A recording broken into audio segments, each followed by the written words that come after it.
Alors bonjour, je suis Nathalie Le Borgne, et donc je vous fais ma petite vidéo de présentation car j'ai postulé en tant que coordinatrice événementielle chez vous. Alors tout d'abord, je voulais qu'il n'y ait pas de quiproquo. J'habite en région PACA. Je sais que j'ai postulé sur l'offre Grand Est. Je suis un peu passée par la fenêtre. J'ai pas trouvé le lien en candidature spontanée. Donc je m'en excuse d'avance, j'espère que ce ne sera pas trop un souci. Après, bah, écoutez, j'espère que vous pourrez garder ma candidature pour la région PACA si c'était vraiment Grand Est. J'avais mis un petit mot le précisant. Pour vous parler de moi, alors désolé, c'est un exercice que j'ai jamais fait, hein, une petite vidéo. Pour vous parler de moi, donc j'ai commencé ma carrière en faisant des études de prothèse dentaire. Bon, je peux du tout aller au bout, enfin au bout de mes études, oui, mais ensuite ça m'a pas plu, donc je suis rentrée dans l'immobilier à Paris pendant de nombreuses années chez Connexion Immobilier. Et ben, j'ai beaucoup appris. C'est très très très formateur comme maison et comme métier surtout. Bon, après la vingtaine, on s'ennuie un peu, on a envie de changer un petit peu.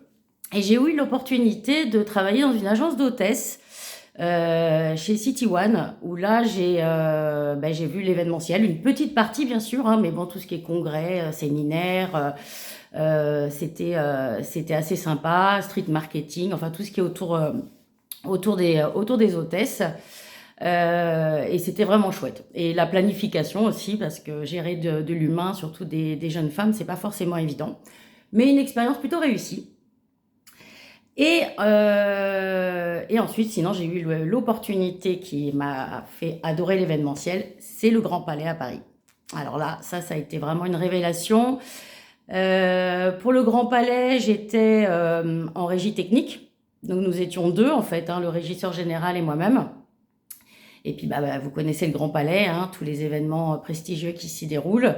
On m'a chargé de m'occuper du démontage et du montage et du démontage. Donc ce qui est quand même une partie assez technique parce que vu la position géographique du Grand Palais, faire rentrer des 38 tonnes et puis tout décharger, ça demande quand même pas mal de choses, pas mal d'organisation. Et en plus, c'est un monument historique, donc on fait pas n'importe quoi. Donc à chaque fois des nouveaux clients, c'était vraiment chouette. Et puis quand les événements étaient installés, et ben là on était sur le général à pallier aux petits soucis que chacun peut avoir, comme il y en a tout le temps sur des salons ou sur des manifestations. Donc ça, c'était vraiment une grande expérience. J'ai adoré, j'y serais bien restée, mais c'est là que j'ai quitté Paris pour m'installer à Marseille. Voilà, j'ai suivi mon conjoint, on est allé s'installer à Marseille, donc pas du tout la même. Hein. Trouver l'équivalent, c'est impossible. Donc du coup, j'ai quand même trouvé un boulot, mais je suis revenue donc dans les agences d'hôtesse. Ce qui a été pas mal du tout parce qu'en fait, ça m'a permis de découvrir Marseille et de découvrir tous les lieux de réception qui existent et des lieux, le Vélodrome, le circuit du Castellet, j'en passe, hein, le Palais du Pharo, etc. Donc ça a été vraiment chouette. Et ça m'a permis en plus d'appréhender un peu mieux la ville, hein, parce que c'est pas une légende, hein, quand un Parisien débarque à Marseille, pas forcément évident. Donc ça, ensuite j'ai eu un enfant, parce qu'il fallait passer par là aussi. Et du coup, j'ai dû arrêter dans cette entreprise parce que travailler le soir et le week-end, c'était plus possible. En tout cas, pas dans l'immédiat. Donc j'ai repris l'immobilier après. J'ai Connexion toujours, parce qu'ils se sont installés à Marseille aussi. Et là, ils m'ont offert un poste de directrice d'agence. Donc voilà, donc j'ai vu d'autres facettes encore du métier, ce qui était plutôt intéressant. Mais l'événementiel est revenu à moi. À un moment, voilà, mon fils a grandi et là, j'étais en capacité de retravailler le week-end, retravailler le soir. Et là, j'ai découvert l'entreprise Réception Côté Jardin. Donc ça, c'était en 2019. Super entreprise, 16 lieux de réception, de la petite salle au château, yacht, voilà, pour tous les événements, Bouches-du-Rhône, Var et un peu Alpes-Maritimes. Vraiment chouette. Donc voilà, donc au départ, c'était une grande entreprise. On était 40, nous on était 6 commerciales, on avait les chefs de projet à côté, on avait des assistants, enfin vraiment ça roulait du feu de Dieu. Et il y a eu le Covid. Voilà, tout l'événementiel a bien été touché par ça, donc obligé de fermer. Sauf que pour nous, ça a été très très compliqué puisqu'on était très gros. Donc avec 16 lieux de réception, les loyers qui ont quand même continué, enfin bon, ça a été compliqué. Donc il a commencé à y avoir des départs et des ventes de salles. Donc de 16, on est passé à 12, enfin petit à petit, ça se vendait. Nous, les commerciaux, on est devenus commerciaux et chefs de projet.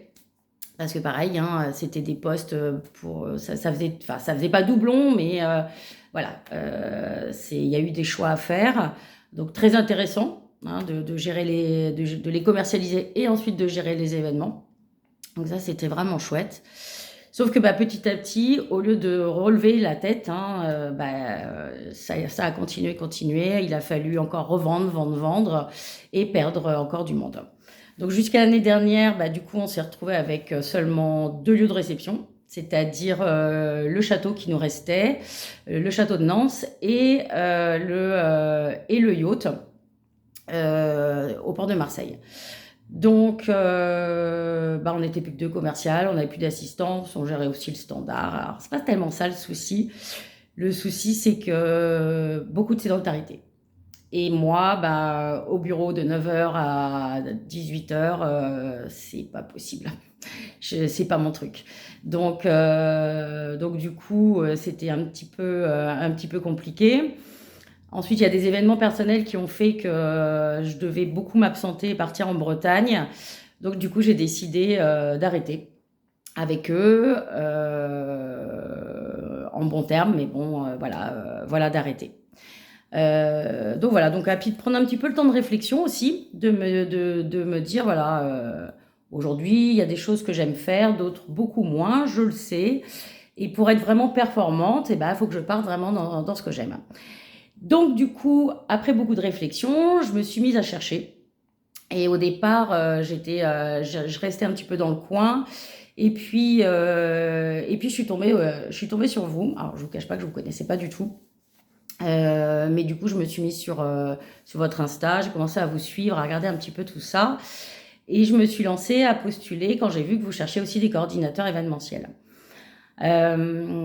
Pourquoi je pourrais être bien pour ce poste? Pour plusieurs raisons. Déjà, j'ai de l'expérience, donc ça va être plus facile aussi pour moi de m'adapter et aux aléas de tous les événements, parce qu'il y en a toujours beaucoup, hein. C'est pas qu'idyllique. Et ensuite parce que j'aime ça. Et je pense que quand on aime ce que l'on fait, c'est bénéfique pour tout le monde. Donc voilà, évidemment, donc toujours sur la région PACA, hein, c'est beaucoup plus confortable pour moi que la région de Nancy, malheureusement. Donc voilà. Écoutez, j'ai essayé de faire rapide, hein, que ce soit pas trop barbant. J'espère que ça vous a plu. Merci de votre attention. Et puis, je vous souhaite en tout cas de belles fêtes de fin d'année. Au revoir.